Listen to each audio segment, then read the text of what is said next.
Nah, tapi nggak lama-lama, 3 tahun saja, itu pun diboikot ketika perjanjian Hudaybiyah.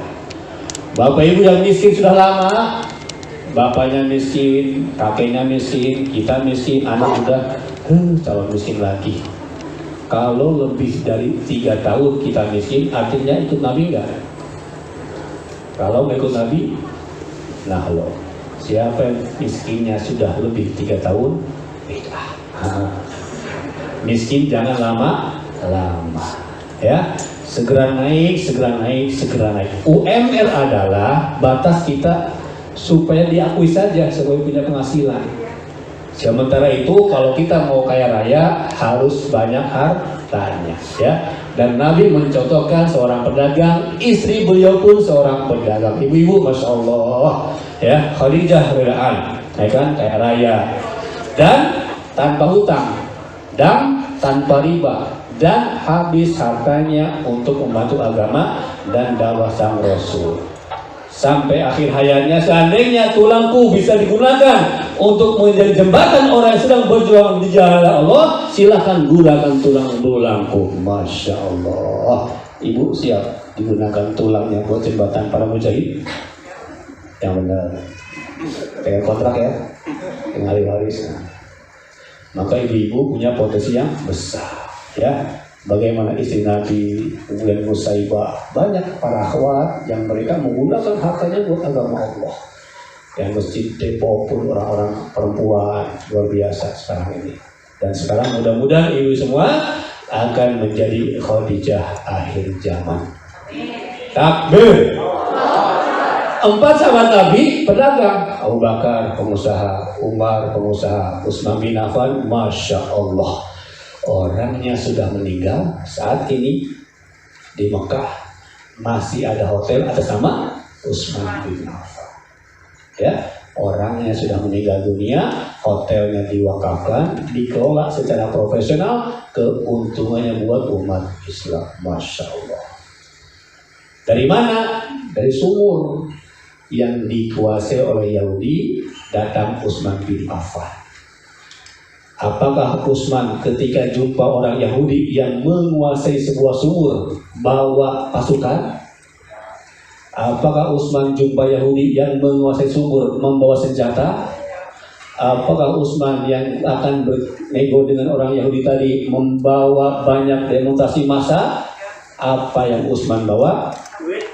Piti, uang, dolar, emas,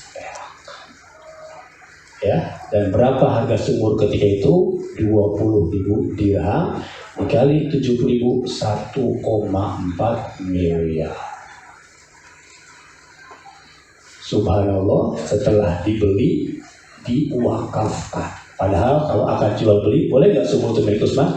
Boleh, tetapi diwakafkan untuk umat Islam.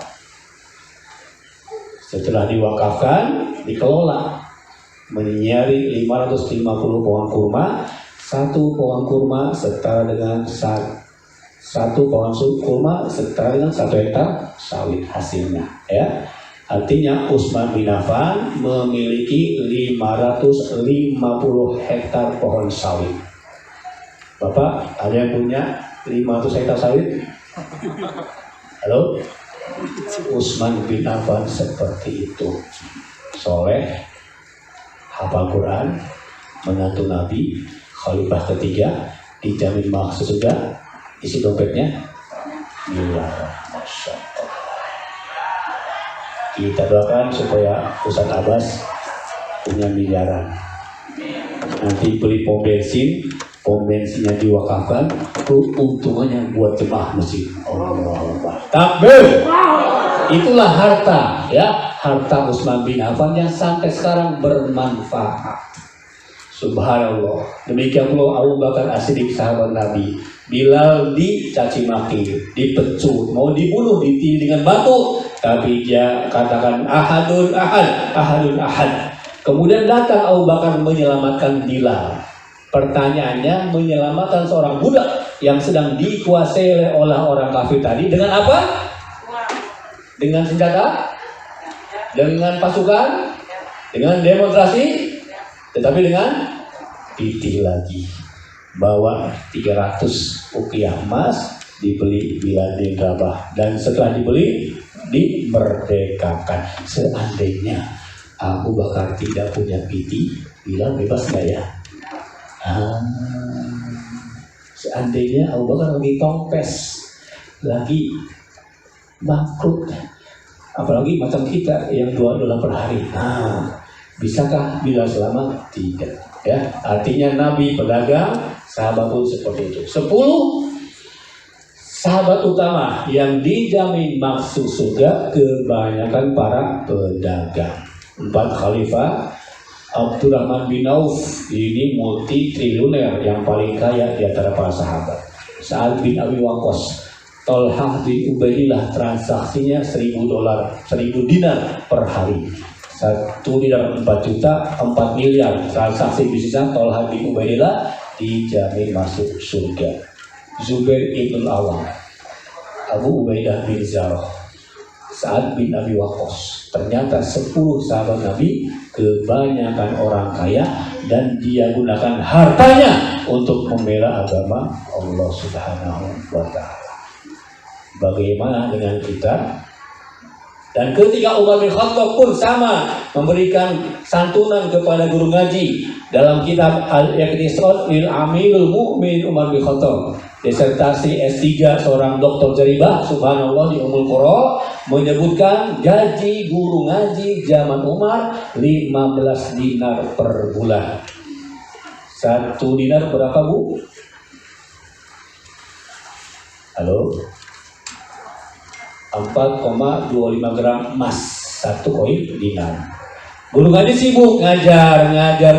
Umar melihat dia ada keluarga, dia ada anak, maka Umar perintahkan Baitul Mal keluarkan gaji guru ngaji 15 koin dinar per bulan. 1 dinar berapa sekarang? 4,25 gram. 1 gram berapa? Hampir 1 juta. Anggaplah 1 juta, Bu ya. Senin harga naik katanya emas nih. Jadi kalau 1 dinar 4,25 gram, 4 kali 1 juta, 4 juta 1 koin dinar. Nah, Umar memerintahkan Baitul Mal keluarkan 15 koin. 1 koin berapa tadi? 4 juta kan? Artinya guru ngaji zaman Umar 15 koin dikali 4 juta, 60 juta rupiah per bulan gaji guru ngaji zaman Umar bin Khattab. Pertanyaannya, berapa gaji guru ngaji kita? Masya Allah. Ada di sini guru ngaji yang 60 juta per bulan? Maka kata Umar, "Hei guru ngaji, jangan kau habiskan gajimu, investasikan." Maka samina wa atona ya Amirul Mukminin, siap laksanakan. Kenapa? 1 ekor kambing setara dengan 1 dinar ketika itu. Kalau gajinya 15 koin dinar, berarti bisa beli 15 ekor kambing setiap bulan. Oke lah, sekian dinar buat keperluan keluarganya. Tapi guru ngaji zaman Umar beli kambing tiap bulan, beli kambing tiap bulan, beli kambing tiap bulan. Tahun depan kambing beranak pinak, berapa semakin banyak. Pertanyaannya, guru ngaji sekarang mana yang bisa beli kambing setiap bulan? Ada? Boro-boro beli kambing, daging kambing saja makannya setahun sekali. Tunggu Idul Adha.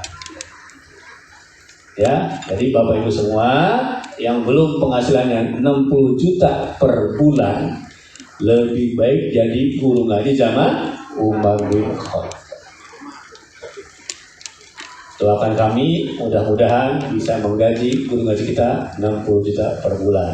Amin ya robbal alamin. Kira-kira ini Ustaz Alfian, kalau gaji imamnya 60 juta per bulan, khusus nggak imam tuh?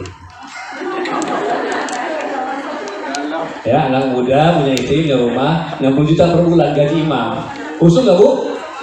Khusus kali kan? Sholat maghrib mau juz berapa? Juz 2, juz 3, nyantai dia. Allah, aman. Ini guru ngaji 700.000 sebulan, ya Bu ya? Ada yang 600, ada yang seikhlasnya. Pak Ustaz, seikhlasnya, subhanallah. Dibuka 75.000, Masya Allah. Saya ngalamin juga soalnya. ceramah jauh, alhamdulillah. Ustaz, ikhlas saya, iya alhamdulillah. Dibuka, alhamdulillah. Ikhlas 2 juta, 75.000.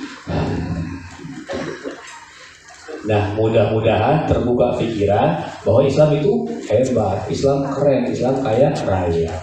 Di Brunei, alhamdulillah, saya sudah 12 negara keliling dunia. Tahun 2008 saya ke Brunei. Lihat kereta di depan masjid. Saya tanya, Pak Ci, itu kereta punya siapa? Dia jawab, itu kereta punya Gorin. Itu kereta punya Marbot.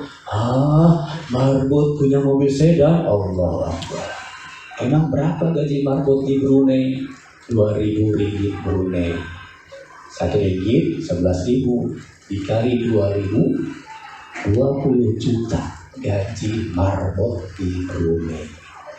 Kalau Bapak Ibu belum punya penghasilan 20 juta per bulan, mendingan jadi di Brunei. Imam berapa? 5.000 kali 10.000, 50 juta gaji imam masjid di Brunei. Nyaman, enak, tentram, bisa infak, bisa sedekah. Ya, mudah-mudahan akan naik penghasilan kita beriring dengan pemahaman kita. Oke, terus next Mbak. Nah, ya. Masa Nabi berdagang lebih lama daripada sebagai seorang Nabi. Ya. Dalam buku disebutkan umur 12 tahun Nabi mulai berdagang. 12 tahun SD kelas berapa? Kelas 6 ya. Nah, Ibu Bapak, kalau anak SD sudah mulai mau dagang, boleh nggak?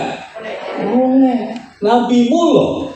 Nabi kita udah 12 tahun mulai dagang. Mulai bisnis. Silakan. Orang Melayu kapan mulai bisnisnya? SD, SMP lewat, SMA udah, kuliah udah, fokus belajar, nggak sempat dagang. S2, S3, kerja, kemudian PNS, mau pensiun baru mulai dagang. Pensiun, dagang apa ya? Akhirnya nyoba ternak lele, pelihara 1.000 ekor, mati 2.000. Allah, baru mulai. Udah umur 60 baru mulai dagang. Nabimu mulai kecil berdagang. Subhanallah. Ya. Dan luar biasa mahar ketika menikah 20 ekor unta. Subhanallah. Yang bujang mana yang bujang? Yang mau menikah. Saya terima nikahnya bulan bin bulan dengan mas kawin 20 mobil Pajero. Terima nggak Bu? Terima Bu? Ya. Unta ketika itu hewan termahal dan terkeren, unta merah betina, subhanallah, punuknya besar. Maharnya salah satunya 20 ekor unta betina. Artinya apa? Kalau tahun depan beranak pinak berapa untanya? Bertambah. Entah sejak kapan saya terima nikah dengan mas kawin seperangkat alat sholat. Entah sejak kapan itu. Ya, mas kawin mahal supaya apa? Supaya produktif. Sehingga ibu-ibu, anak-anak ini senang nggak Bu kalau ada 20 Pajero di rumah? Masya Allah. Ya, nah ini standar bagaimana Nabi, para sahabat, Umar bin Khattab menerapkan muamalah. Akidah mantap, ibadah luar biasa, jihad paling depan, isi dompet. Ya, Abdurrahman bin Auf sekali sedekah miliaran. 3 Hasan, Husain, Ja'far berangkat haji. Di tengah jalan ditinggalkan untanya.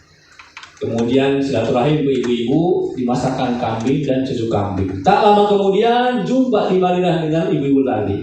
Maka ibu ingin ini enggak? Ibu dulu yang bantu saya waktu saya kehilangan bekal.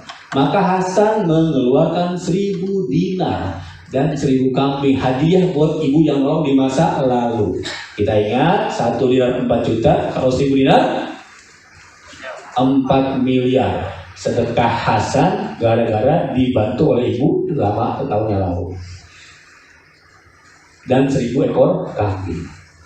Ada di kitab. Kemudian Husain nanya, ibu yang dulu nolong beberapa tahun lalu, Hasan ngasih berapa? 1.000 dinar. Ikutan deh, saya ikut nyumbang 1.000 dinar. Kali 4 juta, 4 miliar dan 1.000 ekor kambing. Datang ke Ja'far, silahkan, Hasan, Husain, Ja'far.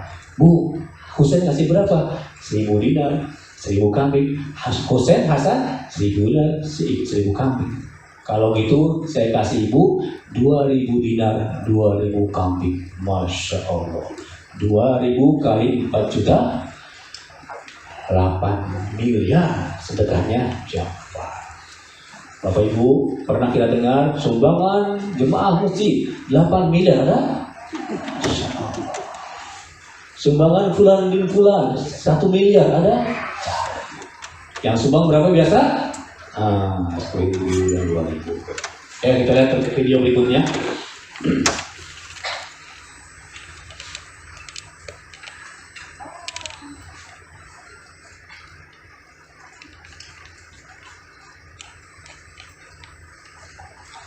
Ini ada kawan, bukan sulap, bukan sihir.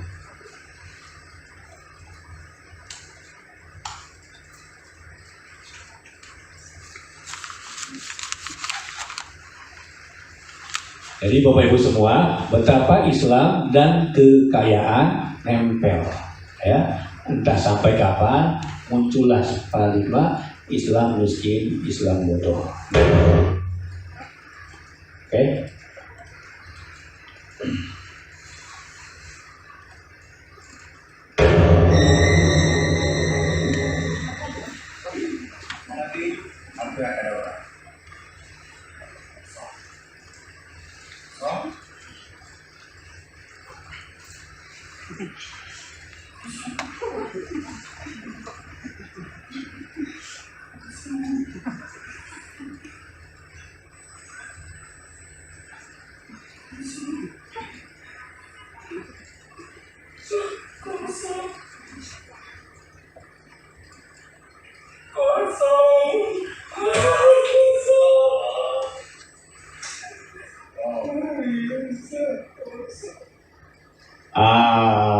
Bapak Ibu, betapa banyak sekarang dengan pandemi ini, ya, mereka naik 70%, sana naik penghasilannya. Di masa pandemi banyak yang semakin miskin. Cukup sampai di sini. Saatnya kita naik pangkat, saatnya kita naik makom, dan saatnya kita bangkit. Takbir! Oke, yang terakhir ya dari saya. At-tajassul amin, ma'an nabi wasidikin wasuhada.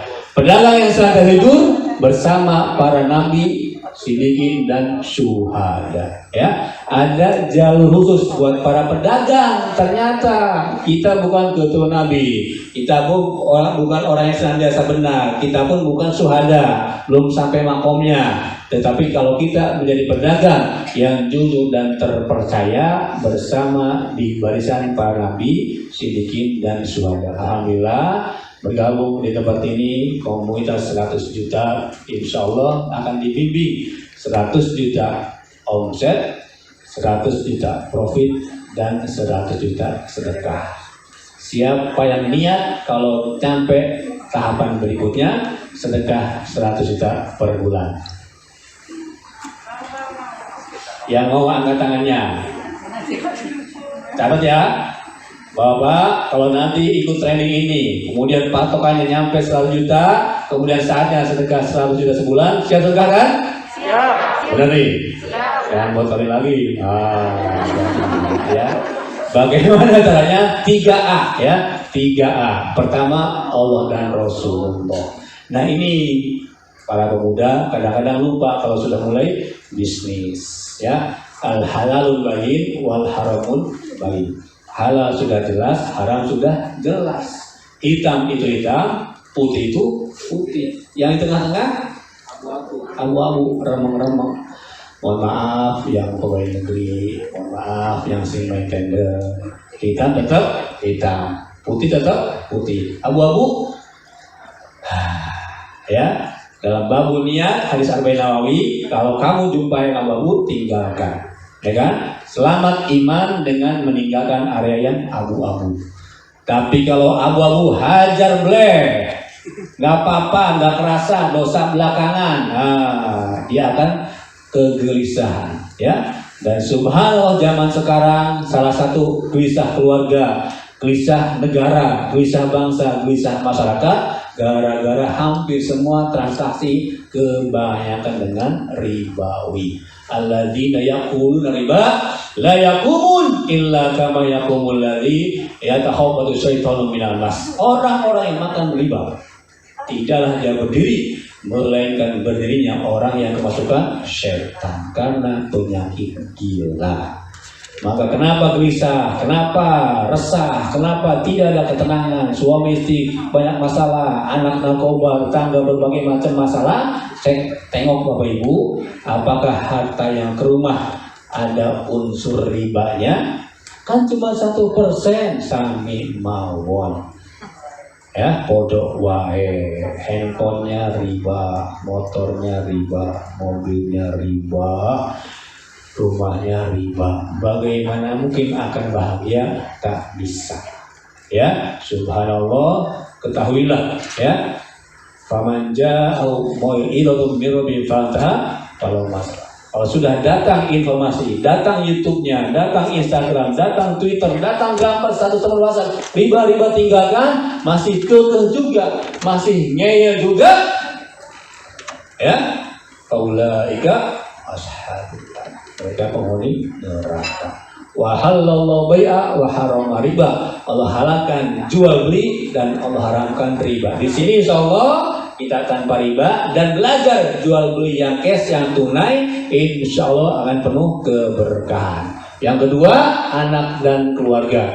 Betapa banyak kita bisnis ninggalin anak, betapa banyak bisnis ninggalin keluarga, ya, masya Allah. Kami di Jakarta dulu, rumahnya di Bekasi, kantornya di Jakarta, berangkat jam 4 subuh, nyampe jam 7 pagi, pulang jam maghrib sampai jam semalam, pulang balik gitu. Jangan jauh-jauh dari keluarga.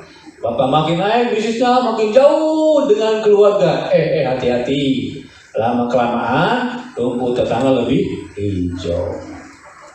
Ya, nah di sini sudah zamannya, ya, masya Allah, ada couple-planner, suami istri bisnis bareng-bareng, masya Allah. Upergar dicedukan, bibibatan baci habis Quran. Sudah selesai? Mary mutarin bayo dosto buzugo, Mary or api kamiami, bangke sari insanuko, Allah pakne di mereka. Din kiahe Allah ke hukum ko or nabi kiram percalenge. Jante nehi ya. Upergar nice dukan, di atas rumah, di bawah toko. Ini prinsip orang India, orang Hindustan, ya, orang Pakistan. Upergar nice dukan, di atas rumah, di bawah toko. Artinya apa? Jangan jauh-jauh cari duit, jangan jauh-jauh cari rezeki, ya. Di atas rumah, di bawah toko. Berapa menit tuh kantornya? Sebentar. Ini rumahnya di Rohul, bisnisnya di Padang, bolak-balik, ya Allah. Tetap dianjurkan yang dekat-dekat rumah saja. Bibibatan baca habis Quran, istri yang taat, anak hafal Quran, fabi ayyi alai rabbikuma tukadziban. Yang terakhir, amal jariah, ya. Nanti akan dijelaskan subhanallah di sesi yang kedua betapa bisnis bisa menjadi amal jariah. Tidaklah seorang Bani Adam meninggal dunia melainkan habis amalnya kecuali 3: ilmu yang bermanfaat, anak yang soleh, dan sedekah jariah. Nah, di bisnis ini insya Allah kita ajak Bapak Ibu semua meeting jam 3 malam di Zoom, ya. Jam 3 malam kita ada meeting di Zoom Senin pagi. Ternyata yang hadir berapa orang? 3.000 orang. Ini saya pun di situ terkesan, ya. Nanti Pak Alfian, ada Pak An, nah, ya kan? Coba ikut ini jam 3 dini hari subuh hari Senin kita sudah mulai meeting. Ternyata bukan 5 orang yang hadir, ribuan orang. Kalau jam 3 meeting sudah tahajud, sudah wudhu, sudah baca Al-Quran, subhanallah di situ, ya. Nah, merubah orang tadinya nggak sholat, kemudian tahajud, ini luar biasa, ya. Kalau ibu tadinya dapat uang, kemudian dapat uang biasa, tapi ini tadinya kawan-kawan anak muda nggak pernah tahajud, kemudian ikut dagang, ikut komunitas, jadi tahajud, ini luar biasa. Tadinya nggak bisa baca Al-Quran. Kemudian gara-gara timnya ustazah, timnya orang-orang hijau, orang-orang soleh ikutan baca Al-Quran, ini luar biasa. Tadinya riba, nggak bisa hindar dari riba. Mobilnya kredit, motornya kredit, rumahnya kredit, pancinya. Bu, panci dan kredit, bu, beli cash, ya. Ini benar-benar kredit, panci, rice cooker, kredit, masya Allah. Ya, hijrah, pindah, woi, kredit mulu, cash beli, ya. Akhirnya dia beli cash tanpa riba. Jadi ini luar biasa. Tadinya nggak sedekah, pelit, merek GSE, susah buat sedekah. Diajarkan di sini, ya. Bapak Ibu semua, saya kenal Mas Iko sudah lama, subhanallah, dan timnya kita bisa temukan orang sekali transfer sedekah 100 juta rupiah, masya Allah. Ibu kalau sedekah 1 juta gemeter nggak, Bu? Hah? Nggak gemeter karena nggak pernah punya duitnya gitu. Tapi ketika ada kemudian sedekah seperti itu yang luar biasa. Nah, yang mahal komunitasnya. Bukan sekedar proyeknya, tetapi komunitasnya yang Bapak Ibu semua bisa bergabung, kemudian tadi bisa berlomba-lomba sedekah. Alhamdulillah 20 mobil sudah digerakkan buat para ustaz. Kemudian masjid di Uganda, di berbagai macam daerah sudah kita bangun. Di sini bukan sekedar bisnis, tetapi ada Allah dan Rasulnya, anak dan keluarga, dan amal jariah. Oh, itu kan sahabat. Oh, itu kan orang terdahulu kala. Habib Habib Buruk Al-Ashi meninggal 200 tahun yang lalu. Kuburannya masih ada di Aceh, tetapi hasil bisnisnya berupa masjid, berupa hotel, salah satu di Madinah. Hotel tersebut dikelola, kemudian diwakafkan, dan ternyata wakafnya untuk siapa? Untuk orang Aceh yang berangkat haji. Ya, tahun lalu ada 5.000 orang Aceh berangkat haji. Satu orang Aceh ketika pulang daripada haji, mampir ke hotel tersebut, diberikan uang saku 5 juta rupiah per orang. Subhanallah. Orang yang meninggal dunia 200 tahun lalu masih bisa bagi-bagi duit. Semoga menginspirasi. Ada baiknya dari Allah, ada kurang dari saya. Assalamualaikum warahmatullahi wabarakatuh.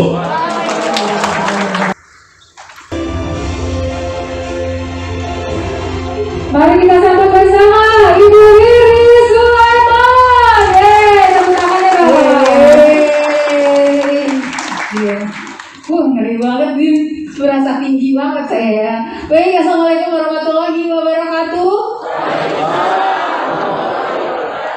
Iya, kayaknya sementara aja berdiri di sini karena saya tuh kayak jauh banget jarak kita. Baik, apa kabar Bapak Ibu semuanya? Oh, sudah menurun sepertinya. Saya ulangi lagi, apa kabar Bapak Ibu semuanya? Oke, boleh tepuk tangan buat kita semua. Lebih kencang lagi,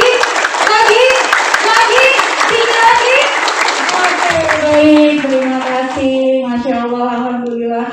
Bismillahirrahmanirrahim. Allahumma shalli ala Muhammad wa ala ali Muhammad. Saya Riri Sulaiman. Insya Allah kita akan sharing sedikit pada siang hari ini.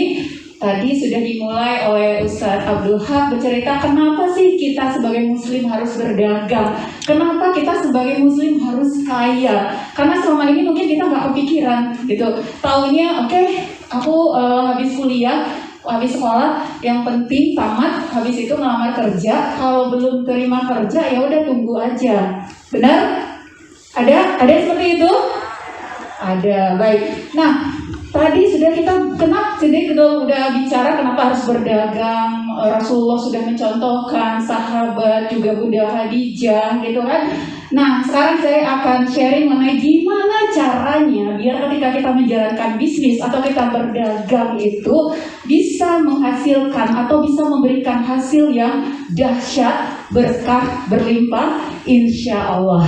Oke, baik. Kayaknya saya di bawah saja. Yang penting pembukaan udah di atas gitu ya. Oke, baik, teman-teman, saya sendiri tadi Riri Sulaiman, dan alhamdulillah selama kurang lebih 4 tahun ini saya menjalankan bisnis dan bergabung di komunitas 100 juta. dan alhamdulillah saya salah seorang mentor di komunitas tersebut. Oke, baik Bapak Ibu, jadi yang pertama 5M di bisnis ya. Yang pertama itu adalah mindset. Jadi gini, saya boleh izin buka masker, saya mohon Bapak Ibu boleh dipakai masker karena kurang lebih 40 menit ke depan kalau bicara pakai masker agak enak juga. Oke, baik. Nih. Ketika kita menjalankan bisnis, pastikan ya ini ada 5M. Ada berapa? 5M. Ada berapa? 5M. Jadi ketika kita menjalankan bisnis, ketika kita memulai bisnis kita, insya Allah ketika kita terapkan 5M ini kita akan mendapatkan hasil yang dahsyat. Boleh tahu dulu sebelumnya siapa di antara kita di sini yang sudah menjalankan bisnis atau berdagang? Boleh? Boleh tangannya? Yang sudah berbisnis atau berdagang? Baik, ya cukup banyak. Yang bekerja, karyawan, pegawai, ada? Ada. Wah, alhamdulillah. Terus yang nggak tunjuk tangan ngapain? Hah? Nunggu dilamar? Gitu. Ya, habis ditanya yang udah berbisnis siapa? Nggak tunjuk tangan. Yang udah kerja, karyawan atau pegawai nggak tunjuk tangan juga gitu. Aduh, ini status nggak jelas juga nih. Ya, oke. Yang pertama adalah mindset. Apa? Mindset. Jadi yang pertama itu adalah mindset. Jadi ketika kita menjalankan bisnis, ketika kita mulai memutuskan untuk berbisnis, pastikan mindsetnya tepat, pastikan mindsetnya benar, gitu. Karena apa? Ketika kita melihat orang menjalankan bisnis, mungkin ada yang dia jalankan bisnisnya sama, ya, memulai bisnisnya juga sama waktunya, terus gurunya juga sama, terus cara mereka menjalankan bisnis juga udah dipraktekin semua sama, tapi hasilnya yang satu dalam sekian bulan dia udah melesat dasar, yang satunya lagi masih gitu-gitu aja. Nah itu biasanya karena apa? Nah salah satunya itu ditentukan karena mindset yang berbeda, gitu.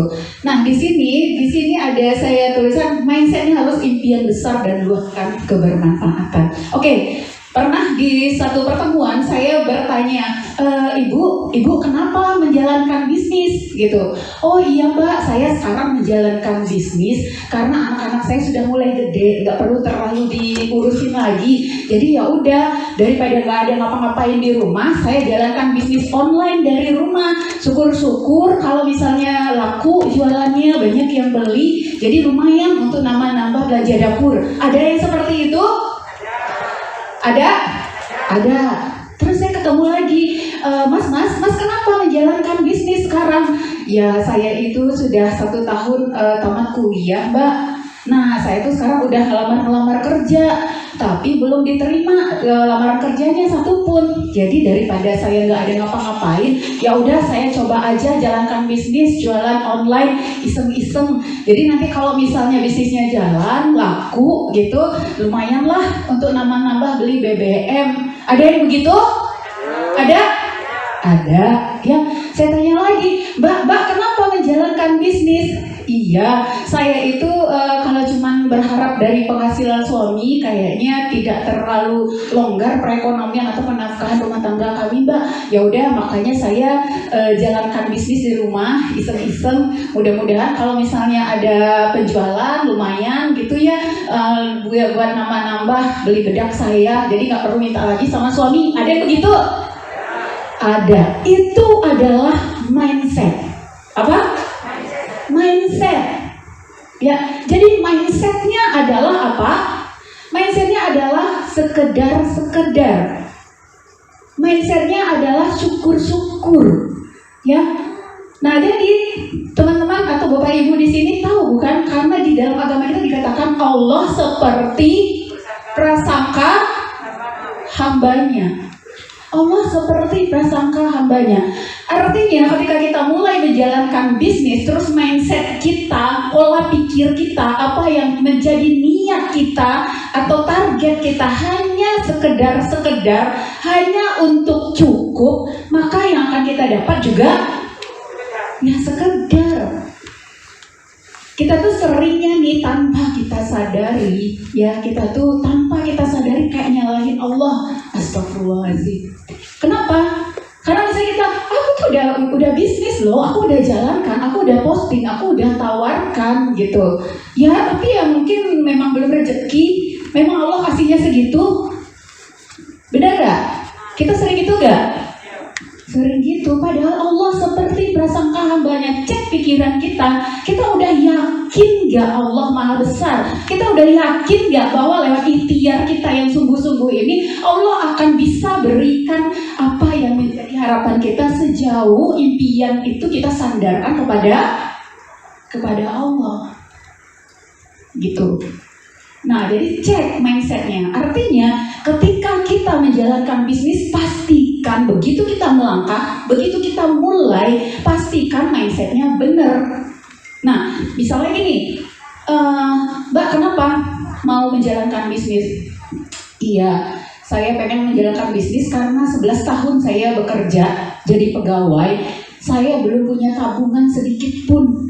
Padahal orang tua saya sangat pengen umroh, jadi saya pengen umroh dan mengumrohkan orang tua saya. Makanya saya resign bekerja dari 11 tahun yang sudah saya jalani. Saya niatkan dengan kuat dalam 1 tahun saya menjalankan bisnis ini, saya akan bisa umroh dan mengumrohkan orang tua. Ibu kenapa menjalankan bisnis? Iya, saya udah 13 tahun kerja gitu. Tapi kami belum bisa punya rumah gitu. Maka saya putuskan berhenti bekerja, saya resign, saya akan sungguh-sungguh dalam menjalankan bisnis saya sehingga kami mendapatkan penafkahan yang lebih, sehingga saya bisa bantu suami saya untuk kami mendapatkan rumah untuk keluarga kami gitu ya. Terus Bapak kenapa menjalankan bisnis? Iya, saya sudah 6 tahun bekerja, saya belum punya kendaraan yang bagus yang layak untuk ibu saya. Ibu saya di Bukit Tinggi, saya di Pekanbaru. Kalau ibu saya kangen ketemu cucu-cucunya, ketemu saya, ketemu mantunya, itu naik travel bolak-balik dari Bukit Tinggi. Kasihan Mbak, sudah tua, sudah 70 tahun naik travel. Jadi saya niatkan, saya resign, saya akan menjalankan bisnis ini. Dalam 1 tahun saya sudah punya mobil yang akan bisa untuk mengantarkan ibu saya pulang pergi Bukit Tinggi Pekanbaru. Kira-kira itu mindset gak? Kira-kira itu mindset? Ya. Jadi mindset itu adalah apa yang menjadi visi besar kita, apa yang menjadi impian besar kita, yang menjadi target utama kita ketika kita menjalankan bisnis. Pastikan impian besar itu selaras dengan dengan apa yang diinginkan Allah, dan itu adalah untuk kebermanfaatan gitu ya. Jadi kita itu ya kadang-kadang sering mengecilkan potensi kita sendiri. Sekarang saya tanya, kira-kira kita diciptakan ke muka bumi ini sebagai apa tujuannya oleh Allah? Sebagai apa? Khalifah di muka bumi. Khalifah itu artinya maknanya apa? Hah? Pemimpin. Artinya Allah punya cita-cita besar terhadap kita manusia, khususnya muslim ini ya, ingin agar muslim menjadi khalifah atau pemimpin di muka bumi. Artinya ketika Allah bercita-cita ingin menjadi kita khalifah di muka bumi, tidak mungkin Allah tidak menitipkan potensi yang hebat pada diri kita. Artinya ketika kita belum jadi khalifah atau belum menjadi penguasa atau belum menjadi pemimpin di muka bumi ini, yang salah siapa? Yang salah siapa? Kita selalu mengecilkan potensi diri kita. Kita selalu merendahkan kehebatan kita. Padahal kalau kita balik lagi berpikirnya, dengan kita mengecilkan potensi diri kita, dengan kita mengecilkan apa yang menjadi kehebatan diri kita, secara nggak langsung berarti kita juga mengecilkan kekuasaan Allah, gitu. Ya, jadi kita ini tuh harus, jadi gini, saya dikatakan oleh guru saya bahwa hidup itu tidak boleh sederhana. Tidak boleh apa? Tidak boleh apa? Hidup tidak boleh sederhana. Hidup itu harus hebat, harus dahsyat, harus luas manfaat. Yang sederhana itu apa? Sikapnya, gayanya. Kita mah suka kebalik, benar gak? Ya kan? Kita mah suka kebalik. Gayanya ngetren, gak belum apa-apa udah beli misalnya tas keluaran apa gitu ya, harganya sekian juta. Gayanya yang hebat, tapi manfaatnya di mana? Gitu. Jadi sekali lagi hidup gak boleh sederhana. Hidup harus hebat, harus dahsyat, harus luas manfaat. Yang sederhana itu adalah Oke, baik ya. Jadi seperti itu. Pastikan ketika kita memulai bisnisnya, mindsetnya benar dulu. Mindsetnya harus besar dan luas manfaat. Seperti tadi Ustaz Abdullah sudah sampaikan, maka memang muslim ini mestinya kaya. Karena apa? Dengan kekayaan kita bisa membantu saudara-saudara kita. Jadi hidup kalau hanya memikirkan diri sendiri dan keluarga sendiri, artinya kita adalah hamba yang egois. Karena sebaik-baiknya manusia adalah dia yang bermanfaat bagi orang lain. Kita mah sering mikirnya kayak gini, ya udahlah gitu. Yang penting aku sih udah cukup makan 3 kali sehari, anak udah bisa sekolah gitu ya. Terus sudah punya rumah untuk berteduh, ngapain lagi? Gitu. Coba bayangkan ketika setiap kita hanya memikirkan diri kita sendiri, terus siapa yang memikirkan saudara-saudara kita? Gitu. Jadi hidup itu memang harus luas kebermanfaatan. Jadi itulah yang membuat kita membesarkan niat kita ketika menjalankan bisnis. Gitu. Saya tanya, di sini ada yang pengen jadi kaya? Pengen? Kalau saya mah tunjuk tangan, ya. Ya nggak mau kaya? Oke, ya kira-kira salah nggak dengan kekayaan? Salah nggak? Nggak ada yang salah dengan kekayaan, ya. Yang salah itu adalah ketika kekayaan berada di tangan orang yang tidak tepat, gitu. Kenapa? Ya digunakan dengan hal yang tidak tepat. Satu hal teman-teman, Bapak Ibu, kita bicara misalnya kita ingat rukun Islam, ya. Rukun Islam yang setelah 2 kalimat syahadat, yang kedua apa? Sholat. Yang ketiga puasa. Yang keempat zakat. Yang kelima haji. Itu di rukun Islam. Oke, kita cek satu persatu. Sholat. Kira-kira kalau kita sholat ingin yang nyaman, ingin yang layak, di tempat yang bagus, dengan pakaian yang pantas, kira-kira itu butuh materi nggak? Butuh harta nggak? Kira-kira bikin masjid yang full AC, terus tempat wudhunya keren, terus permadaninya dari Turki, pakai duit nggak? Pakai duit nggak? Nah, itu sholat. Yang kedua apa? Ketiga puasa. Oke, puasa. Bukankah di dalam bulan Ramadan dikatakan ketika dalam Ramadan itu semua amalan pahalanya dilipat gandakan, benar? Pahalanya dilipat gandakan. Artinya ketika kita memasuki bulan Ramadan, kita tingkatkan amalan-amalan kita, maka kita berpotensi mendapatkan pahala yang berlipat ganda. Artinya rugi kalau kita tidak juga meningkatkan amalan kita ketika bulan Ramadan. Misalnya apa? Berbagi dengan sesama tetangga, berbagi kepada anak yatim, duafa, bagi-bagi takjil, mengundang saudara-saudara buka bersama, memberikan sedekah yang besar kepada masjid gitu. Nah, kenapa ketika bulan Ramadan artinya pahala kita dilipat gandakan. Nah, kalau kita misalnya ngerasa udah bangga selama bulan puasa dan menjalankan ibadah sholat, artinya itu masih kurang. Kenapa? Ya, kenapa kita tidak mengambil potensi pahala dari hal yang lain? puasanya dengan benar iya, sholatnya tingkatkan ibadahnya juga iya, sholat sunnahnya juga dilipat gandakan iya, gitu kan. Nah sedekahnya berbaginya juga iya, gitu. Kemudian apa lagi yang keempat? Zakat. Bukan cuma zakat kita ngomong ya, kayak sedekah, apalagi wakaf, ya, infak, ya, itu semua menggunakan apa? Menggunakan harta, gitu. Kira-kira kalau nggak punya duit bisa zakat nggak? Nggak punya duit bisa infak nggak? Wakaf nggak? Nggak punya harta? Nggak bisa. Oke, yang terakhir apa? Menunaikan ibadah haji. Pakai apa itu? Pakai apa? Pakai duit. Ya kan? Nah, cuman kita seringnya mikirnya gimana? Ya biarin aja lah orang kaya itu.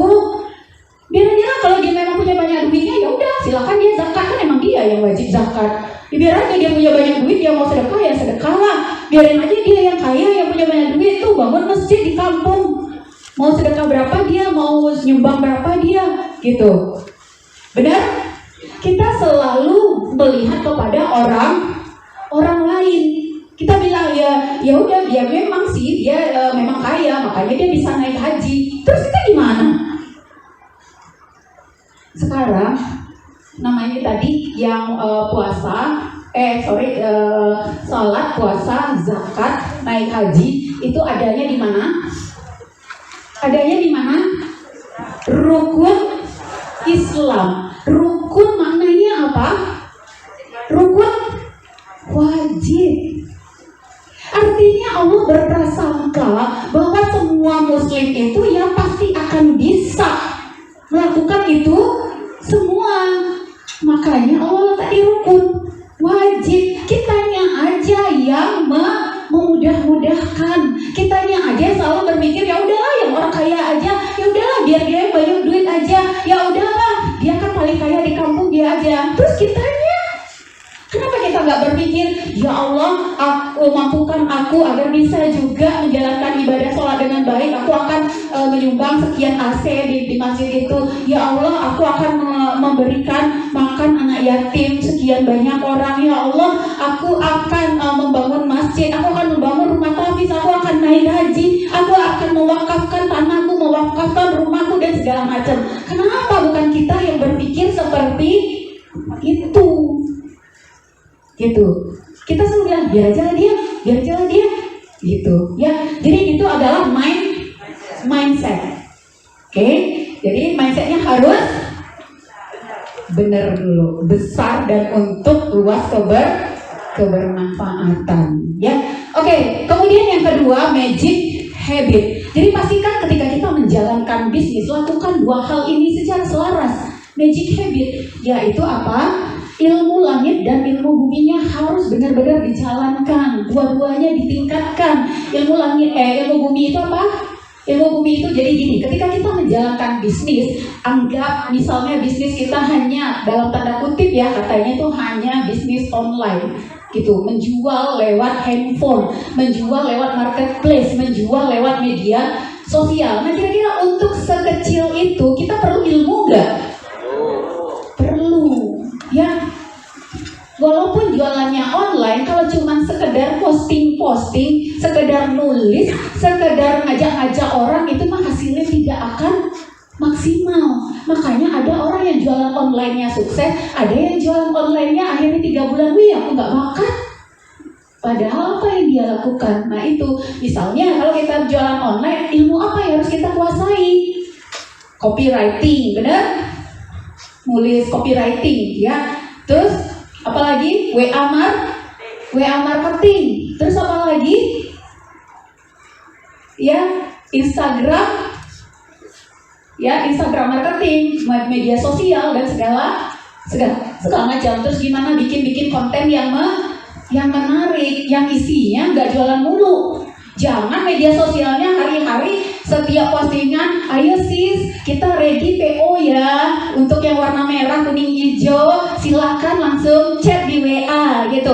Terus nanti 5 menit posting lagi, ayo masih ditunggu nih yang mau order buruan sebelum habis. Terus habis itu 10 menit ini lagi, ya udah 10 orang nih, kamu yang ke-11, ke-12 masih ditunggu. Ya gitu jualan, namanya juga media sosial, benar? Media sosial yang untuk orang bersosialisasi, bukan buat jualan, makanya ada tekniknya. Jadi ketika kita menjalankan bisnis, pastikan ilmu buminya kita pelajari, ilmu skill-skillnya kita pelajari. Apalagi kalau di dalam bisnis yang perlu kita pelajari, misalnya ilmu leadership, ya bagaimana kita bisa memimpin sebuah bisnis, berkoordinasi dengan mitra, dengan tim. Terus apalagi misalnya ilmu public speaking, ya ilmu public speaking itu apa ya? Ilmu berbicara. Ya namanya kita juga bisnis, ya namanya jualan. Bisnis itu ya jualan. Jualan kalau nggak pintar ngomong, kira-kira gimana kita mengkomunikasikan jualan kita? Ya, jadi pastikan belajar skillnya. Nah, terus apa lagi? Ya belajar juga ilmu langit, dan itu harus ditingkatkan. Magic habit artinya apa? Kebiasaan yang akan mendatangkan keajaiban di dalam hidup kita. Ya, jadi kalau kita ingin mengundang keajaiban dalam hidup kita, pastikan tingkatkan ilmu langit. Nah, kita di komunitas 100 juta itu ketika menjalankan bisnis itu dikatakan kita harus rutin TDS. Apa itu TDS? Tahajud, duha, sedekah. Bisnis kalau hanya mengandalkan skill, kalau hanya mengandalkan kemampuan diri sendiri, hasilnya ya gitu-gitu aja. Seberapa sih potensi kita, kemampuan kita? Yang memampukan kita itu siapa? Nah, gitu. Ya gini deh, logikanya ketika kita bekerja dengan orang lain, kira-kira kita berusaha nggak menyenangkan bos? Ya, takut nggak kalau datang telat? Ya kan? Takut bikin kesalahan, benar? Ya, kita ingin melakukan segala hal yang baik agar dipuji oleh atasan, agar kita dipromosikan di dalam pekerjaan itu. Ketika kita bekerja dan ketika kita menjadi bawahan seorang manusia. Ketika kita berbisnis, atasan kita siapa?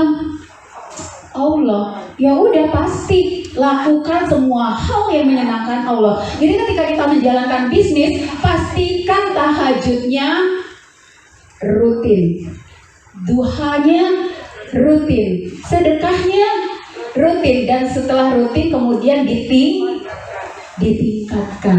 Bisnis kalau hanya ilmu dunianya, hasilnya ya sekedar cukup untuk dunia, gitu. Jadi pastikan lakukan itu lebih baik dari apa yang belum pernah kita lakukan sebelumnya. Jadi kalau kita belum pernah mendapatkan yang terbaik, maka lakukan yang terbaik.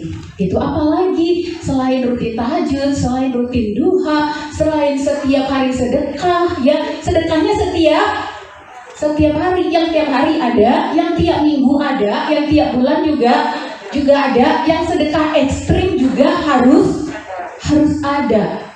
Sedekah ekstrim ini kira-kira apa? Ada teman-teman di sini yang sudah pernah melakukan sedekah ekstrim? Sedekah ekstrim itu adalah sedekah yang kalau kita lakukan itu bikin jantung berdebar-debar. Iya, ya sampai lutut gemeteran. Ya, sampai apa lagi? Sampai air mata kadang-kadang bercucuran. Ya, karena apa? Saking kita itu ngerasa, ya Allah sebenarnya ini kayak yang mampukan aku bisa gitu. Sedekah yang tidak pernah kita lakukan sebelumnya. Jadi guru saya mengatakan, usahakan kita melakukan sedekah ekstrim minimal sekali bukan sekali seumur hidup. Ya minimal sekali setahun, tapi kalau bisa 2 kali dalam setahun akan lebih bagus. Sedekah ekstrim itu gimana? Punya rumah 2, pakai 1 sedekah 1. Punya mobil 2, pakai 1 sedekah 1. Punya motor 2, pakai 1 sedekah. Nah ini ada yang di rumah motornya 5. Ada nggak? Ada. Katanya orangnya juga ada 5. Gitu. Ya berarti beli 1 lagi untuk sedekah, ya. Jadi seperti itu. Nah, jadi lakukan sedekah ekstrim. Karena apa? Kita tidak akan pernah menemukan kejutan-kejutan di dalam hidup kita kalau kita juga nggak pernah melakukan hal-hal yang bikin Allah kaget. Gitu. Jadi hidup itu flat karena kita juga flat. Coba bikin sesuatu yang bikin Allah kaget, yang bikin Allah terpesona kepada kita, maka magic itu akan datang. Ya, keajaiban itu akan datang dalam hidup kita, gitu ya. Jadi berarti udah tahu ya sedekah ekstrim, ya siap untuk melakukan sedekah ekstrim. Siap, oke, amin, saya aminkan ya.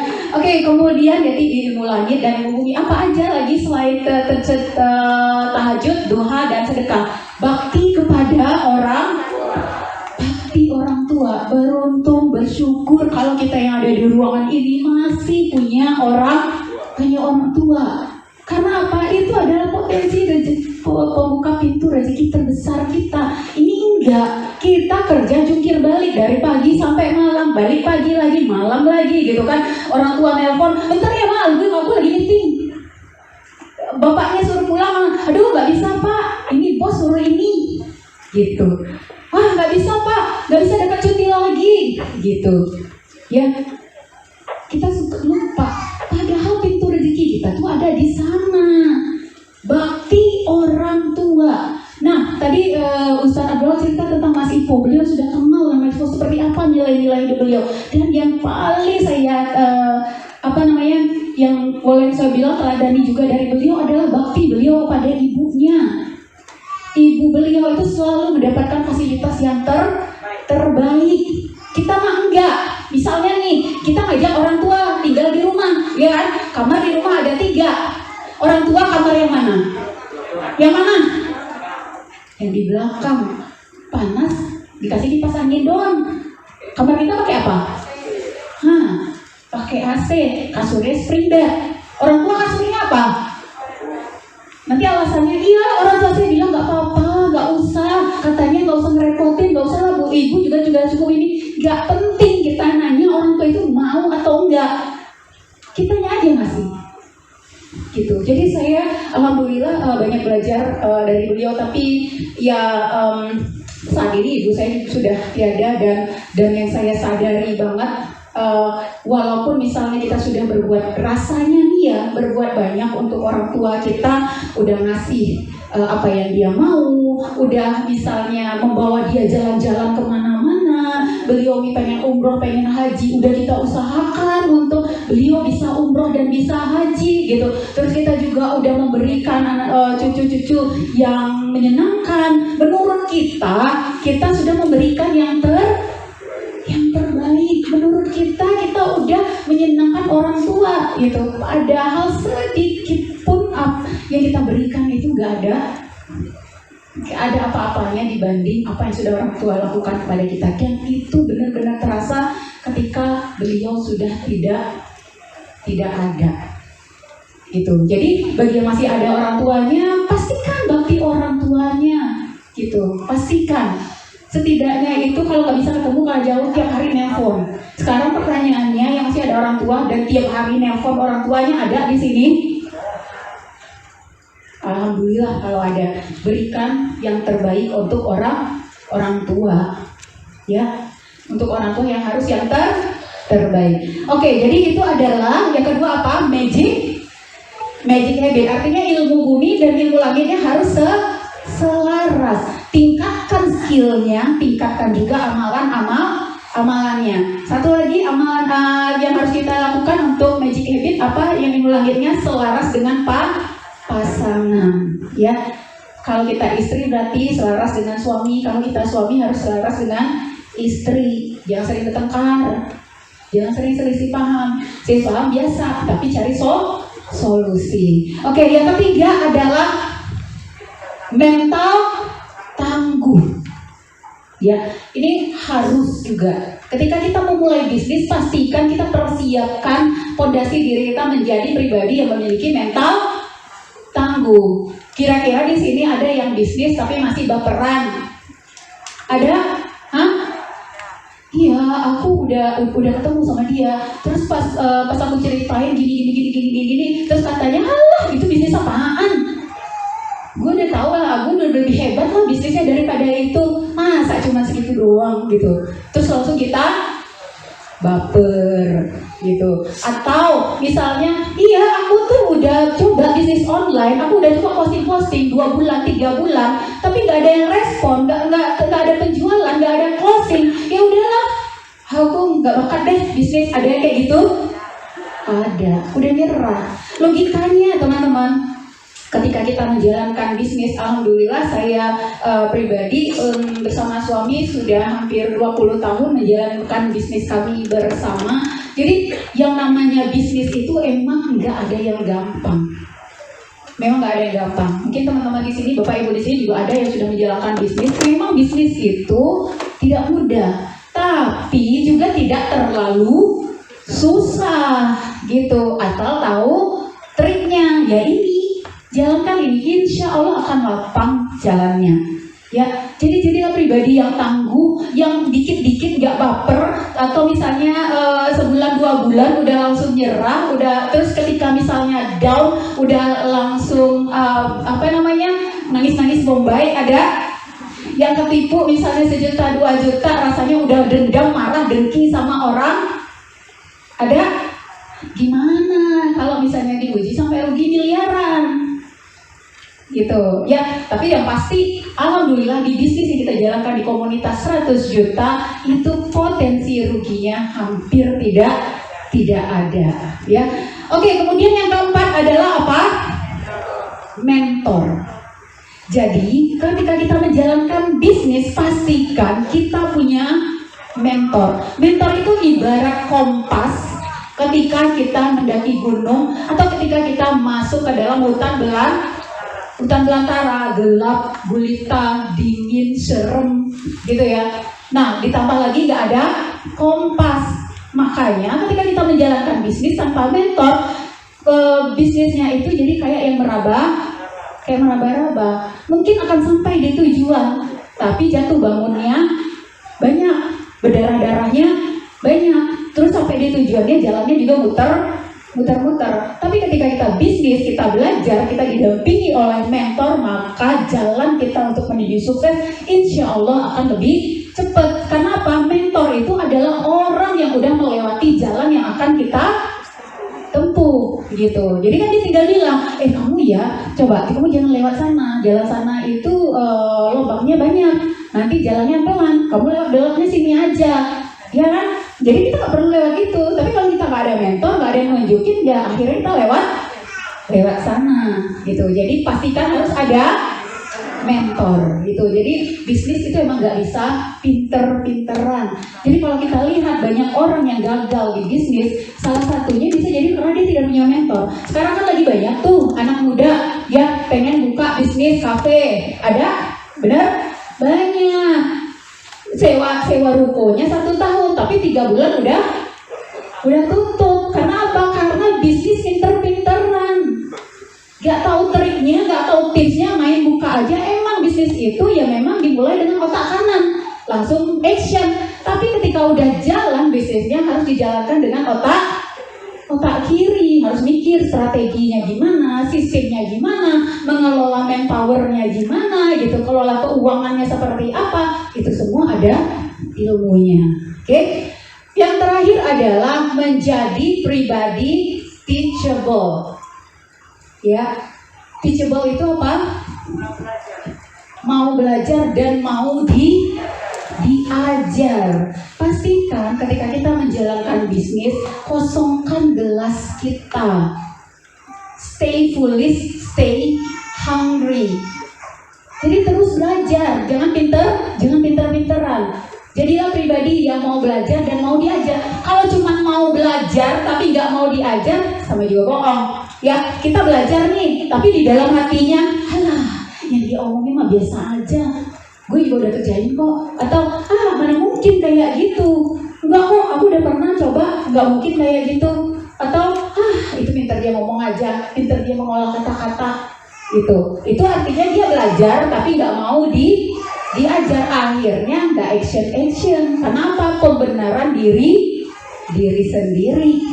Gitu ya. Jadi itu berapa? 5M di dalam bisnis. 5M yang insya Allah kita jalankan akan menghantarkan kita kepada kesuksesan di dalam menjalankan bisnis kita. Kenapa saya ceritakan ini? Karena alhamdulillah ini yang juga diajarkan kepada saya praktekkan, saya rasakan manfaatkannya, dan saya buktikan alhamdulillah di bisnis yang saya jalankan. Sedikit cerita tentang bisnis. Saya adalah dengan suami juga couple-planner. Kami hampir 20 tahun menjalankan bisnis. Bisnis kami yang sebelumnya adalah event organizer. Kalau kita menjalankan event organizer bersama-sama gitu ya, ke kota-kota gitu. Nah, kemudian hampir 4 tahun belakang saya menjalankan bisnis ini di komunitas 100 juta, dan apa yang saya rasakan ketika hampir 4 tahun belakangan ini banyak sekali yang merubah hidup saya. Gitu. Itulah kenapa saya ceritakan juga kepada ibu bapak di sini, teman-teman di sini. Mudah-mudahan ketika kita juga praktekkan, ketika kita sudah tahu dan kita praktekkan, kita juga mengalami perubahan-perubahan ke arah yang lebih baik di dalam kehidupan kita. Oke, baik. Sebelum balik saya tanya dulu. Selamat pagi, siang, pagi, sore, malam. Tepuk tangan lagi dong buat kita semua. Alhamdulillah. Masih, kalau istilah penyiarnya masih stay tune gitu ya. Oke, baik, next. Nah, teman-teman, ini sedikit saya akan sharing kepada teman-teman. Sebenarnya bisnisnya apa sih yang kita jalankan saat ini? Nah, bisnis yang kita jalankan saat ini adalah British Propolis. Ada yang sudah pernah dengar sebelumnya? Ada yang sudah pernah dengar? Ya, jadi British Propolis itu saat ini juga direkomendasikan, dikonsumsi, dan juga dijalankan oleh banyak ustadz, ulama, dan juga public figure. Nah, salah duanya, jadi kan dua fotonya, jadi bukan salah satu ya, salah dua. Jadi ini ada Ustadz Abdul Somad dan ada juga almarhum Syekh Ali Jaber, tapi sekarang sudah diwariskan kepada adik dan anak beliau ya. Jadi adik beliau Syekh Muhammad Jaber gitu. Jadi beliau ini tidak hanya foto endorse aja, tapi beliau juga mengkonsumsi dan juga menjalankan bisnisnya. Pertanyaannya, kenapa beliau yang sudah sehebat ini, seterkenal ini, setinggi ini ilmunya, kok masih mau menjalankan British Propolis? Oke, next. Nah, di sini saya akan ceritakan sedikit kelebihan produk dari British Propolis ya. Jadi propolis itu adalah salah satu zat yang juga dihasilkan oleh lebah. Selama ini kita tahu yang dihasilkan oleh lebah apa? Hanya madu. Kita tahu madu itu bagus, benar? Kita tahu madu itu bermanfaat untuk kesehatan, benar? Nah, tapi ternyata setelah diriset, ditemukan lagi bahwa ternyata yang dihasilkan lebah itu bukan cuma madu. Ya, ada madu, ada bipolen, ada royal jelly, dan ada propolis gitu. Jadi kalau di dalam surat An-Nahl ayat 69 itu dikatakan, maka makanlah olehmu dari apa yang dikeluarkan dari dalam perut lebah, dan itu akan menjadi solusi kesehatan buat kita ya. Nah, tapi ternyata bukan hanya madu, ada propolis. Bahkan berdasarkan penelitian, propolis mengandung antioksidan terbaik. Jadi antioksidan tertinggi itu adanya di propolis. Mungkin kalau kita konsumsi madu 2 bulan, 3 bulan, 6 bulan, 1 tahun kita setiap hari konsumsi madu, tidak ada, mungkin kita sehat ya, tapi yang perubahan signifikan cepat langsung terasa manfaatnya itu mungkin belum kalau di madu. Tapi ketika kita mengkonsumsi propolis, karena antioksidannya yang terbaik, antioksidannya tinggi, begitu kita konsumsi propolis, insya Allah akan langsung ada perubahan yang kita rasakan di dalam tubuh kita ya. Jadi di sini kenapa harus British? Kenapa harus dari Inggris? Pertanyaannya. Oke, kenapa harus Inggris? Yang pertama, karena menurut riset lebah yang hidup di 4 musim, kualitas dari apa yang dihasilkannya lebih baik daripada lebah yang hidup di negara 2 musim, daya tahannya lebih bagus. Terus juga mungkin karena perubahan 4 musim itu dari saripati pohonnya itu ada pengaruh-pengaruh yang akan membuat kualitas apa yang dihasilkan oleh lebah dari 4 musim itu jauh lebih baik daripada lebah yang hidup di dua musim. Terus kenapa lagi harus Inggris? Karena Inggris itu selalu mengeluarkan produk terbaik, kualitas premium. Karena apa? Karena sebenarnya kita lupa di dalam Islam sendiri sebenarnya ketika kita menjalankan bisnis itu harus memenuhi nilai-nilai itkon. Ada yang tahu apa itu nilai-nilai itkon? Kita tuh kita sering menjalankan bisnis, tapi kita tidak menjalankan bisnis secara itkon. Padahal Rasulullah dan para sahabat mengajarkan bahwa ketika kita berdagang berbisnis itu yang harus itkon. Itkon itu adalah teliti, hati-hati, sepenuh hati, bermutu tinggi, sulit disaingi. Artinya ketika kita menjual sebuah produk, ketika kita menjalankan sebuah bisnis, itu harus ada nilai-nilai itkon di dalamnya. Harus teliti, hati-hati, bermutu tinggi, sepenuh hati, dan sulit disaingi. Pertanyaannya sekarang kualitas produk yang kita jual, kalau kita sekarang sudah berdagang atau berbisnis itu sudah yang terbaik enggak? Enggak, jarang kita menjalankan bisnis, kita jualnya KW-KW-an, benar? Cari yang paling murah, yang penting dapat untungnya gede. Terserah orang itu manfaat atau enggak, terserah mau dia pakai 1 kali itu udah langsung lusuh, terserah dia mau cuci 1 kali udah luntur, terserah 2 kali dipakai talinya udah putus. Benar enggak? Yang penting murah, yang penting laku, yang penting kita dapat duit. Kira-kira mindset bisnisnya gitu enggak? Padahal Rasulullah dan para sahabat mengajarkan bisnis itu harus itkon, harus produksi harus kualitas terbaik, harus premium. Ya, nah itulah kenapa Inggris. Karena Inggris tidak pernah main-main dalam menghasilkan atau memproduksi sebuah produk. Kemudian kemudian boleh teman-teman saya lihatkan di sini. Silakan kita lihat dulu. Ini testimoni dari manfaat dari propolis itu sendiri. Kenapa? Karena propolis sebagai antioksidan itu bekerja sesuai dengan apa yang menjadi keluhan di dalam tubuh kita. Entah itu kolesterol, diabetes, asam urat, kanker, sakit gigi, gitu ya. Itu semua bisa. Oke, di sini ada 2 video testimoni, teman-teman boleh lihat dulu. Gerakan tangannya, kembang tangannya, gerakannya, gerak-gerak.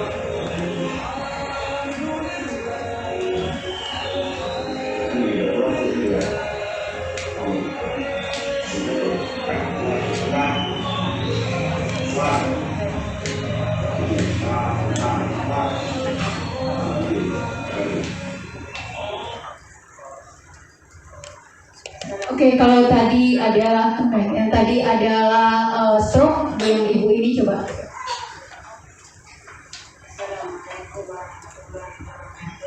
Ya, alhamdulillah. Kalau sudah ada dokter, saya bersebatan jantung, kolesterol saya. Terus alhamdulillah saya nggak makan obat apa-apa, makan lepek, pol. Jadi saya nggak kasih obat apa dari dokter, dikasih itu pakai lepek, pol. Alhamdulillah, assalamualaikum warahmatullahi wabarakatuh. Waalaikumsalam warahmatullahi wabarakatuh. Oke, ya tadi testimoni, coba testimoni yang ini yang foto. Nah, ini juga ada untuk kolesterol. Nah, ini juga ada yang sekarang itu jadi gini.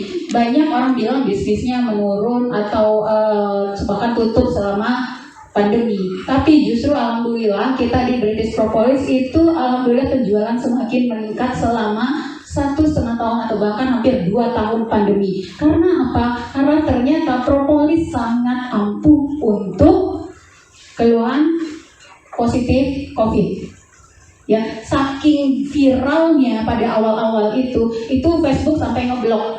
Kalau kita tulis British Propolis dan ada kata-kata COVID, ya itu kita tidak bisa posting. saking viralnya gitu ya. Terus oke, kita sekarang bicara bisnisnya. Kalau tadi masalah produknya kita sudah lihat tadi yang stroke 3 bulan berturut-turut mengkonsumsi BP, alhamdulillah sudah bisa jalan. Yang tadinya ngangkat kaki, ngangkat tangannya aja susah ya. Terus tadi yang ada juga ibu dengan keluhan jantung. Nah sekarang kelebihan bisnis BP itu apa? Kalau kita bicara bisnis, ya pastinya kita cari margin, benar? Benar? Ya dong, gitu ya. Kalau marginnya tipis, marginnya kecil, gitu. Aduh, gitu. Bukan kita tidak menghargai, tapi sudah pasti ketika marginnya longgar, ada 2 hal yang bisa kita dapatkan. Yang pertama, kalau marginnya longgar, profitnya gede, kita makin semangat gak jualan? Semangat. Yang kedua apa? Dengan margin yang longgar dan besar, kita bisa punya kesempatan untuk menyisihkan sebagian dari profit kita untuk hal-hal yang menjadi target impian kita dan juga untuk meluaskan kebermanfaatan. Kalau marginnya atau profitnya 1.000, 2.000, 5.000 bukan itu artinya kecil, bukan. Tapi kalau profitnya segitu, jangankan untuk sedekah, jangankan untuk mewujudkan impian, untuk hidup sehari-hari juga belum tentu cukup gitu. Tapi kalau marginnya longgar, kita bisa melakukan banyak hal. Ya, jadi kalau di BP itu marginnya kurang lebih dalam 1 botol itu bisa berpotensi profitnya 70.000 per botol. Jadi terjual 1 dapat untung 70.000. Kebayangkan 10 kali 100 botol udah berapa? Ya, udah 7 juta. Kalau 1.000 botol berapa? Kira-kira mungkin nggak 1.000 botol? Mungkin. Karena apa? Karena kita menjalankannya dengan sistem reseller atau agen. Ada yang bilang bisnis BP itu MLM. Di sini saya bilang BP bukan apa? BP bukan MLM. Yang sentimen di luar itu bilang BP bisnisnya MLM. Padahal saya pribadi saya nggak tahu itu MLM seperti apa tekniknya, tidak pernah menjalankan MLM juga karena pas diceritain udah ribet duluan. Nah bisnis BP sesederhana sistem penjualan distribusi biasa. Sekarang contoh kita mau beli motor Yamaha. Kira-kira motor Yamaha itu kita beli langsung ke pabrik nggak? Hah? Enggak. Pasti motor Yamaha itu dari pabrik dijual lewat distributor. Jadi ada harga distributor. Dari distributor jual lagi ke agen di setiap kota misalnya. Benar? Yang ada harga agen. Dari agen jual lagi ke toko-toko ada harga toko. Dari toko jual ke konsumen ada harga konsumen. Jadi sesimpel dan sesederhana itu. Setiap tingkatan ada selisih profit atau selisih harga yang akan menjadi profit gitu. Jadi BP bukan MLM ya. Nah, kemudian apalagi keuntungannya? Keuntungan BP Oke, terus bisa dijalankan dari rumah, banyak di-endorse oleh ulama dan artis-artis dan publik figur, dan tidak ada resiko rugi.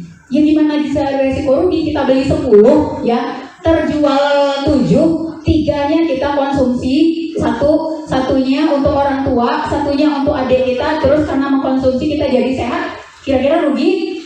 Enggak. Ya, gitu. Terus tadi juga dikatakan oleh Ustadz bahwa dalam bisnis itu kita harus mencapai tujuan 3A.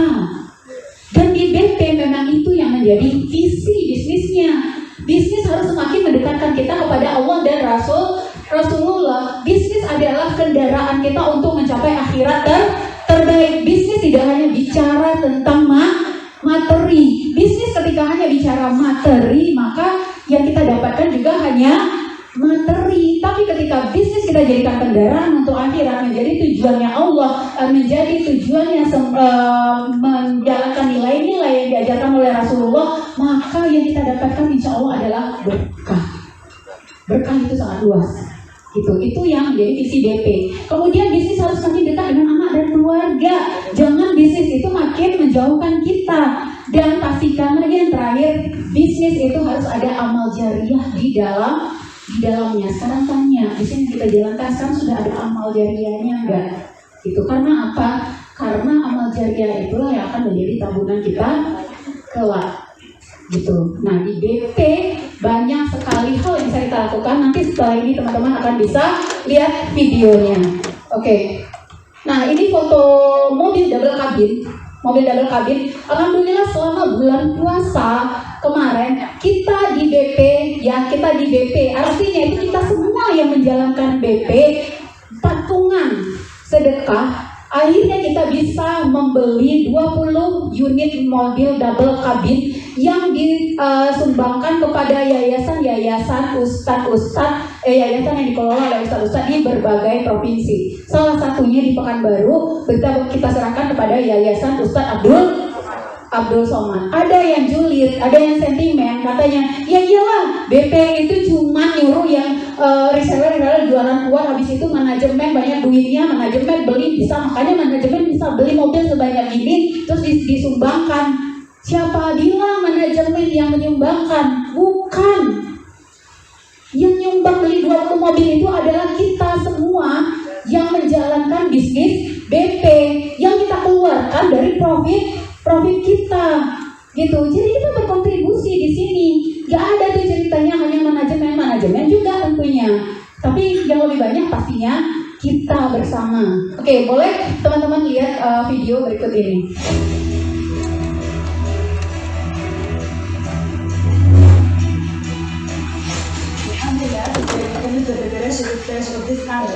This ambulance is donated by Dom Dafa and the British Property in cooperation with Merciful Hand Church. Now the ambulance is ready to do its work to save wounded and patient people here in the Gaza Strip. We'd like the Merciful Hand Charity to thank Dom Dafa and British Proposal for this donation, and we'd like to send our greetings for the Indonesian people for their ongoing donation and support for the people in the Gaza Strip. So thank you.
Assalamualaikum warahmatullahi wabarakatuh. Kemana-mana mobil ini ada gambar saya. British Propolis. Karena mobil ini bantuan untuk Yayasan Tamu Wakuman Bawa Beras untuk masuk ke suku pedalaman dan lain-lain dan seterusnya. Kata sebagian orang yang tidak mengerti, British Propolis ini kan MLM bahasanya. Jadi tidak paham. British Propolis BP adalah murni bisnis. Murni distribusi. Ada yang jadi distributor, ada yang jadi agen. Terus bedanya di mana? Bedanya orang ikut bisnis ini bisa bersedekah, bisa berwakaf, bisa melaksanakan haji dan umroh ke tanah suci Makkah, utangnya lunas, bebas dari riba, bisa membeli rumah kendaraan dari mata yang halal. Jadi ini sebagian dari usaha ikhtiar untuk melepaskan diri dari yang diharapkan Allah Subhanahu wa Ta'ala. Berkas lalu, terima kasih. Assalamualaikum warahmatullahi wabarakatuh. Produknya sudah bagus, marketing plan-nya sudah keren, di-endorse oleh ustaz-ustaz, ya kan? Kemudian marginnya, ya, alhamdulillah, profitnya luar biasa, kontribusi manfaatnya sudah hebat, bumbu packaging-nya sudah rapi, nggak perlu macam-macam.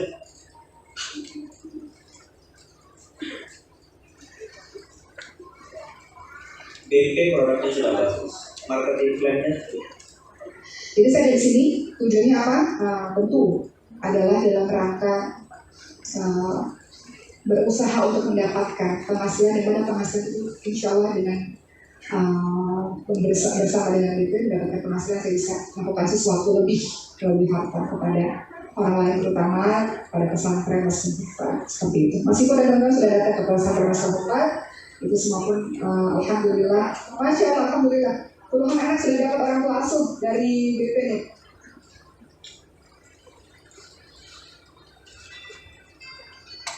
Oke, baik. Itu tadi teman-teman kenapa kita menjalankan bisnis BP. Saya sendiri setiap melihat video ini terharu. Karena apa? Karena ketika kita menjalankan bisnis kita sendiri, mungkin kita tidak bisa melakukan sebuah visi besar, melakukan sebuah hal yang besar, melakukan sebuah hal yang dahsyat.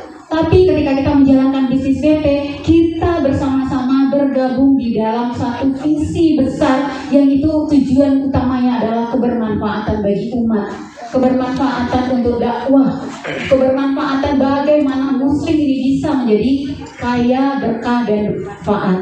Ya, jadi kita bisa menyumbangkan ambulan untuk ke Palestina, menyumbangkan ambulan ke berbagai rumah sakit yang ada di Indonesia, juga mendirikan rumah sakit darurat untuk korban COVID. Kemudian ketika oksigen langka, kita juga bisa menyumbang ratusan tabung oksigen untuk didonasikan ke seluruh rumah sakit yang memang kebutuhan oksigennya kurang waktu itu. Jadi banyak hal kebaikan yang bisa kita lakukan bersama, dan itulah visi besar yang ada di BP gitu. Oke, baik teman-teman, saya rasa itu saja yang bisa saya ceritakan pada saat ini. Insya Allah ketika teman-teman atau Bapak Ibu hadir pada hari ini di ruangan ini, pastinya adalah Allah yang menggerakkan, benar? Dan di setiap pertemuan insya Allah ada kebermanfaatan dan nilai-nilai baik yang bisa kita dapatkan. Saya doakan mudah-mudahan kebermanfaatan itu bisa kita dapatkan bersama, dan kita bisa menjadi pribadi yang lebih baik ketika keluar dari ruangan ini. Mohon maaf jika ada salah, karena itu sudah pasti dari saya, dan kita panjatkan puji dan syukur atas pertemuan pada hari ini. Saya undur diri. Assalamualaikum warahmatullahi wabarakatuh.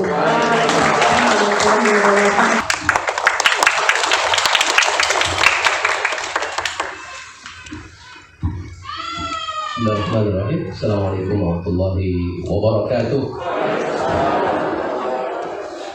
Sebenarnya kondisi saya hari ini agak kurang fit, tapi jiwa yang membara untuk membangun semangat bersamaan dalam satu tujuan yang indah, yakni suatu saat kita dipertemukan Allah dalam jannahnya. Ya ibu-ibu, siap bertemu di surganya Allah? Bapak siap bertemu di surganya Allah? Masya Allah. Itu satu jawaban yang mesti konkret dalam diri kita. Kalau kita hanya disibukkan untuk dunia, kita hanya mendapatkan dunia. Allah tidak akan batasi dunia itu. Tapi satu hal yang perlu kita ingat, kalau kita ingin menyibukkan diri untuk mendapatkan surganya Allah, dunia itu tidak akan terbatas datang kepada kita. Itu yang membuat kemudian saya dan istri kemudian bergabung di BP ini. Dan Bapak Ibu sudah tahu kita ada bisnis Miso Pak Imam ya. Sudah tahu Ibu? Yang udah tahu berapa orang nih? Tahu. Masih banyak yang belum tahu ternyata Pak Ustaz. Ya? Ini ternyata juga jadi target bagian dari mitra Mustafa Imam juga. Iya, nggak apa-apa. Karena sinergi bisnis itu sama. Ketika kemudian dulu 10 tahun saya juga karyawan, sama seperti Teko tadi. 11 tahun saya 10 tahun. Kemudian membangun usaha itu dengan istri yang luar biasa, semangat. Ya alhamdulillah hari ini sudah by system bisa meninggalkan usaha itu dan bisa kita tinggalkan, delegasikan kepada tim. Kemudian posisinya tetap sebagai guru ngaji. Sebagai imam masjid, saya diamanahkan sebagai imam Masjid Agung Ar-Rahman, Kota Pekanbaru. Sebagai dai tetap berdakwah. Ternyata bisnis yang ditujuankan untuk menggapai ridha Allah itu, nanti di tengah perjalanan Allah yang akan membantu solusi yang terbaik. Sehingga kemudian setelah bisnis ini berjalan, ternyata Allah memberikan kita satu sinergi yang hebat. Kalau ada sebuah bisnis yang kemudian di situ dibicarakan tentang Allah dan Rasulnya, ikutlah dalam bisnis itu. Kalau ada dalam sebuah bisnis itu ada kebermanfaatan yang luar biasa untuk umat dan kejayaan Islam, maka bergabunglah di situ. Tapi kalau ada sebuah bisnis yang hanya tujuannya Anda mendapatkan sekian ratus juta, Anda mendapatkan sekian miliar, tetapi Anda dijauhkan dari Allah, tinggalkanlah bisnis itu. Kita tidak mau di usia umur yang masih terbatas, sisa waktu yang makin pendek ini, kita hanya mengambil waktu untuk satu yang sia-sia. Tidak. Kita harus jelaskan goal kita mau kemana. Siapapun diri kita punya peluang untuk mencapai posisi yang tertinggi dan makom yang terhebat di hadapan Allah. Maka kemudian ketika kami dikenalkan dengan BP, sama mindsetnya. Ini pasti LLM gitu. LLM, apa namanya? Ini keseleo nih. Multi-level marketing. Saya udah antipati duluan. Saya nggak mau datang tuh. Tapi istri bujuk juga. Abi datang aja lah, kan udah janji tuh dengan usaha Mulham. Ini masa silaturahmi tuh. Ya. Ketika saya mendengar BP itu ini lakukan BP itu ini, tujuan BP itu ini, mindsetnya ini, maka pikiran saya langsung kepada apa yang disebutkan Nabi Sallallahu Alaihi Wasallam. Suatu kursi disampaikan oleh Allah. Ya ibn Adam, taqarrara li ibadati, amla'u sadruka ghinan wa lam ashudda faqra. Kata Rasulullah Sallallahu Alaihi Wasallam, Allah berfirman, ya ibn Adam, hai anak cucu Adam, sibukkanlah dirimu dengan sesuatu yang mengantarkan engkau untuk ibadah kepadaku. Maka niscaya aku akan penuhkan tanganmu dengan kekayaan yang hebat. Wa illam taf'al, kata Allah, jikalau seandainya engkau sibukkan karena dunia dan tidak sibukkan karena tujuan ibadah, maka hanya akan mendapatkan kemiskinan yang sebenarnya dijanjikan Allah di hadapanmu. Banyak hari ini orang-orang yang kaya secara harta, tapi mereka miskin di hadapan Allah. Tapi banyak hari ini orang-orang yang sudah tumbuh menjadi kaya, tapi lebih kaya di hadapan Allah. Insya Allah BP akan mengantarkan kita ke sana. Inilah yang mendorong kami kemudian tanpa meninggal. Dan bisnis yang sudah berjalan autopilot, Mustafa Imam sudah ada yang mendelegasikan, ada karyawan, ada tim yang hebat di situ. Dan di sana juga ibadah, kita ajarkan mereka sholat, kita ajarkan mereka tahsin Quran. Laki-laki tak boleh merokok, tak boleh transaksi pacaran antara mereka laki-laki dan perempuan. Kalau menikah disegerakan. Ya, sehingga kemudian kami memperluaskan kebermanfaatan bisnis ini dengan masuk BP. Tidak ada yang perlu diragukan di BP ini. Hanya orang-orang yang kemudian tidak ingin maju saja yang meragukan BP. Saya termasuk orang yang yakin, walaupun saya baru masuk 2 bulan. Belum lama Bapak Ibu, baru 2 bulan. Tapi karena setiap Jumat ada yang dialirkan, ada sedekah 10.000, ada sedekah 200.000, ada sedekah 30.000. Kemudian air yang mengalir di dalam pedalaman Indonesia yang kemudian selama ini sulit mendapatkan air. Ada sedekah jariah yang mengalir di setiap kita. Itulah tangis kita yang kemudian kita harapkan, ya Allah, kemudian ini akan mengantarkan kami ke surgamu, ya Allah. Hanya itu. Soal dunia insya Allah akan Allah janjikan. Dari mudah ini sudah cerita. Nggak ada yang diragukan lagi. Kalau Allah sudah memberikan jalan, semuanya clear. Tetapi mempersatukan hati dalam mencapai tujuan karena Allah itu yang sulit. Maka saya ingin melihat bagaimana BP ini tumbuh menjadi orang-orang yang besar, karena di situ disatukan visi dan misi besar untuk mencapai ridha Allah.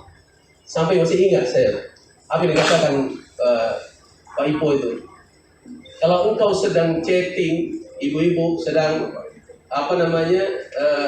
online dengan orang lain untuk mempromosikan BP, tiba-tiba kemudian suami Anda meminta, buatkan air teh dong, Ma. Apa kata si mamanya? Lagi sibuk loh, Pak. Ini lagi closing. Kata Ipo, tinggalkan itu closingmu. Selesaikan dulu suamimu. Karena percuma engkau closing kalau suamimu tidak ridho mendapatkan itu semua. Ini satu adab yang luar biasa. Yang saya merasakan inilah nilai, value yang diberikan dalam bisnis ini. Tidak hanya mengejar dunia, tapi mengejar akhirat lebih diutamakan. Karena dunia pasti akan didatangkan oleh Allah Subhanahu wa Ta'ala. Apakah kita yakin kira-kira bergabung di BP ini memberikan manfaat? Ibu yakin? Yakin? Yakin. Suaranya sikit kan? Ya. Yakinkah ibu bisa bergabung di BP ini memberikan manfaat? Yakin? Yakin. Bertanggung jawab dengan ucapan ini. Bapak-bapak yakin bermanfaat ketika bergabung dengan BP? Yakin. Masya Allah. Saya yakin 100% akan closing hari ini. Amin. Artinya, karena tujuan yang besar yang kita ingin capai, sehingga kemudian kebermanfaat itu datang untuk bersama kita. Maka adab di BP, setiap ada closing, itu orang difotoin, dikirim ke grup, kemudian doain saudara ini yang sedang sakit. Mudah-mudahan wasilah BP dia dapat sehat. Masya Allah, hadis Nabi itu diamalkan. Karena doa yang mustajab itu, kata Nabi, adalah doa inda zahrul ghaib. Ketika saudara itu tidak berada di depan mata kita, kita angkatkan tangan untuk mereka. Saya nggak kenal ibu itu, kita nggak kenal dengan bapak itu, tapi dimasukkan ke grup. Ini orang sudah beli BP, doakan bersama. Ini kekuatan yang dahsyat. Itu ada di BP. Tidak hanya memanfaatkan diri sendiri, dan lupa